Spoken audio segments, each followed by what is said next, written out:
नमस्कार. अशा क्वेश्चनला कसं डील केलं जातं, जे पॉइंट वाले लसावी मसावीचे क्वेश्चन आहे त्यांना बघा. नीट लक्ष द्या. 5, 12.5, 0.025, 0.05 यांचा लसावी काय असणार. तर पॉइंट नंतर पहिले सगळीकडे सेम संख्या ना. सगळ्यात जास्त पॉइंट नंतर 2 संख्या आहे, सगळीकडे 2 संख्या आणल्या, इथं 0 दिला. इथं पॉइंट नंतर एक पण संख्या नाही, पॉइंट देऊन 2 0 केलं म्हणजे हे येणार 500. हे बनलं 1250 आणि हे बनलं 005 म्हणजे 5च.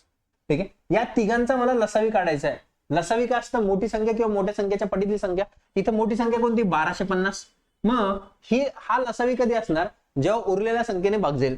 500च्या पटीत 1250 येत नाही. 500 1 500, 500 2 1000, 500 3 1500 आणि 500 4 2000 म्हणजे 1250 येणार नाही लसावी. मग लसावी त्याच्या पटीतला असणार. 1250च्या दुप्पट किती होतं, 2500. मग यांचा लसावी 2500 असणार, 2500. पण किती संख्यानंतर पॉइंट आहे, पॉइंट नंतर सगळीकडे किती संख्या आहे, 2. म्हणजे 2 संख्यानंतर पॉइंट 1 2 म्हणजे 25 उत्तर असणार ऑप्शन नंबर डी. असेच क्वेश्चन बघण्यासाठी चॅनल वरती नवीन असाल तर चॅनलला सबस्क्राईब करायला विसरू नका. धन्यवाद राजांनो. स्टॉप.